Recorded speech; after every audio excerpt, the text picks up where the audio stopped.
जब तक आप वेट कर रहे हैं, मैं कुछ बातें आपको वैक्सीनेशन के बारे में बताएंगे हम। आप लोगों ने किस ने डायबिटिक कौन कौन है? अच्छा, सारे डायबिटीज पर बस लिया। मैं भी एक डायबिटोलॉजिस्ट हूँ।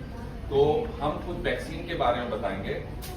हमने सुना होगा बच्चों में इम्यूनाइजेशन होता है, वैक्सीनेशन होता है, और वो कुछ बीमारियों से हमको बचाता है। बच्चों को अनेकों बीमारियों से बचाता है।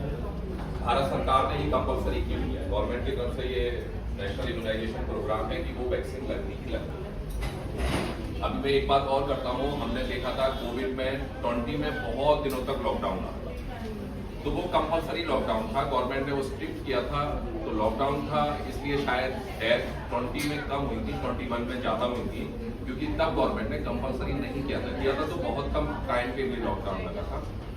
तो वो ऐसी चीज है कि कुछ कंपल्सरी है गवर्नमेंट की तरफ से और कुछ स्वैच्छिक है, हम अपनी तरफ से क्या प्रिकॉशन ले सकते हैं। ऐसे ही बच्चों में वैक्सीनेशन कंपल्सरी है, नेशनल इम्यूनाइजेशन प्रोग्राम में है। हेपेटाइटिस बी का वैक्सीन लगना है तो लगना है, बीसीजी, डीपीटी ये सब लगना है, पर एडल्ट के लिए कंपल्सरी नहीं है। पर जैसा कोविड में था कि अगर हम खुद अपने आप को लॉकडाउन कर लेते, सेल्फ लॉकडाउन कर लेते तो ज्यादा लोग बच सकते थे, ऐसे ही वैक्सीनेशन प्रोग्राम है। अगर हम ये फॉलो करते हैं, वैक्सीन मतलब ही है कि आपको आने वाली बीमारियों से बचाना। हमारे पास कुछ ऐसे तरीके हैं कि कुछ बीमारियां जो बहुत कॉमन है उनसे बचा जा सकता है, पर हम उन पर इतना ध्यान नहीं देते जब तक गवर्नमेंट की तरफ से, जब तक किसी संस्था की तरफ से वो कंपल्सरी ना हो। तो ये कुछ बीमारियां हैं जो डायबिटीज में बहुत कॉमन है, स्पेशली 70 साल के एज हो, 60 साल के एज हो, बाकी आपको बहुत सारी बीमारियां हो, डायबिटीज है, ब्लड प्रेशर है, या कुछ कार्डियक प्रॉब्लम है, या ब्लड प्रेशर है, ब्लड प्रेशर कार्डियक प्रॉब्लम के साथ साथ किडनी की प्रॉब्लम है। तो ये ऐसी बीमारियां हैं, मैं आज उनमें से कुछ बीमारियों के बारे में बताऊंगा, चाहे वो फ्लू हो, निमोनिया हो, सिंग्रेट्स होता है जो हर्पीज जोस्टर वायरस इन्फेक्शन हो जाता है वो हो, या मोस्ट कॉमन है टिटनेस डिप्थीरिया। आजकल टिटनेस का इलाज है, पर कभी कभी इतना भयंकर हो जाता है कि हमें एम्पुटेशन वगैरह भी करना पड़ जाता है। तो ये वो बीमारियां हैं जिनसे आसानी से बचा जा सकता है, और डायबिटीज पेशेंट को या किडनी पेशेंट को ये वैक्सीनेशन लगवाना चाहिए। कुछ वैक्सीन हमें कुछ बीमारियों से जिंदगी भर के लिए बचाती हैं, कुछ वैक्सीन हमें साल 2 साल के लिए बचाती हैं। जैसे सबसे कॉमन है, आज हम रेस्पिरेटरी वैक्सीनेशन की बात करेंगे जो मेनली चेस्ट इन्फेक्शन को करती हैं, जैसे फ्लू और निमोनिया की वैक्सीन। अब फ्लू वैक्सीन जो है वो हमें इन्फ्लुएंजा ए वायरस से बचाती है, पर ये वायरस ऐसा होता है जो हर साल अपना वेरिएंट चेंज कर लेता है, क्योंकि वायरस बहुत ज्यादा जल्दी अपना स्ट्रक्चर चेंज कर लेता है। हम उसके खिलाफ एक वैक्सीन बनाते हैं, वो साल भर काम करती है, तब तक वायरस अपना स्ट्रक्चर चेंज कर लेता है, तो उसके हिसाब से अपडेटेड वैक्सीन फिर से आती है। तो ये वैक्सीन फ्लू की डायबिटिक पेशेंट को स्पेशली 50 साल के एज के बाद हर साल लगवानी चाहिए, जो हमें फ्लू नामक बीमारी से बचा सकती है, इन्फ्लुएंजा ए से। दूसरी वैक्सीन है निमोनिया की वैक्सीन। निमोनिया वैक्सीन पहले 2 वैक्सीन लगती थी 5 साल के अंतराल पे, पर अब ऐसा वेरिएंट आया है जो एक ही वैक्सीन लगने से आपको न्यूमोकोकल निमोनिया जो बहुत कॉमन है स्पेशली डायबिटिक में, अगर आप आईसीयू एडमिशन देखें तो आईसीयू एडमिशन में हमारे पास या कहीं भी मोर देन 50% डायबिटिक होते हैं, और जो डायबिटिक होते हैं उनमें फिर चेस्ट इन्फेक्शन और ये सारे इन्फेक्शन बहुत कॉमन हो जाते हैं। किडनी की प्रॉब्लम है जिसको सीकेडी है, जो डायलिसिस पे है, उसको ये सारी बीमारियां बहुत कॉमन है, चाहे वो हेपेटाइटिस बी हो, चाहे निमोनिया हो, चाहे फ्लू हो।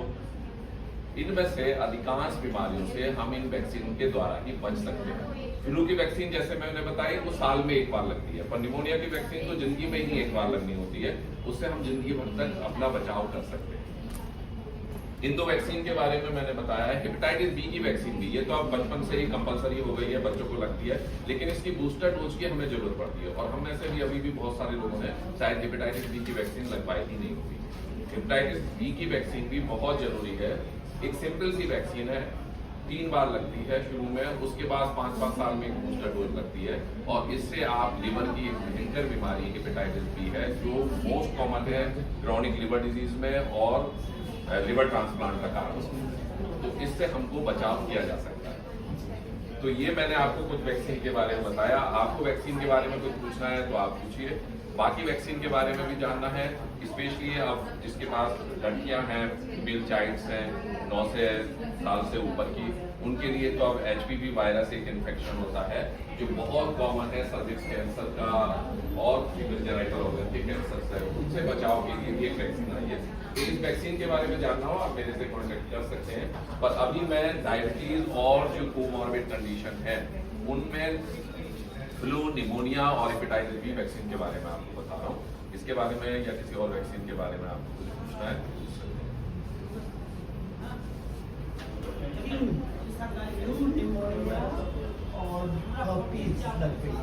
हेपेटाइटिस बी नहीं लगी है? हेपेटाइटिस बी तो बहुत इम्पोर्टेंट है। हमारे पास सीरीजेस हम मानते हैं कि सारी सब वैक्सीनेटेड होती हैं, सब स्टाइल होती है, पर बहुत कॉमन है आपका ब्लड ट्रांसफ्यूजन हुआ है, आपको कहीं से नीडल प्रिक हो जाए, कुछ भी एक्सीडेंटल हो जाए, और ये हमें जिंदगी भर बचाती है। इससे हेपेटाइटिस बी की वैक्सीन बहुत सस्ती भी होती है। कोई साइड इफेक्ट अधिकतर वैक्सीन का नहीं होता है, पर हर वैक्सीन का एक साइड इफेक्ट तो होता है कि उससे उस दिन फीवर आ सकता है, लोकल साइड पर रैशेस, इससे ज़्यादा कोई साइड इफेक्ट होता नहीं है वैक्सीन का। तो हमें कम से कम फ्लू की, निमोनिया की दो हर्पीज ज़ोस्टर एक ऐसा वायरस होता है जो आपके नर्व के एरिया को इफेक्ट करता है। ये जितने भी हमारा शरीर है वो कई नर्व से स्टिमुलेट होता है, जैसे इस जगह के अलग नर्व है, इस जगह के अलग नर्व है, हाफ पार्ट के अलग नर्व है, इस पार्ट के अलग नर्व है। तो पूरे नर्व का जितना भी रीजन होगा उसमें वो फपोले से ला देता है, उसमें सीवियर पेन होता है, इतना पेन कि आपको 6 महीने साल भर लग जाता है उस पेन से रिलीफ पाने में। लेकिन सिंपल वैक्सीन है, 2 डोज लगती हैं और उससे आप हर्पीज ज़ोस्टर जो इन्फेक्शन है उससे बच सकते हैं।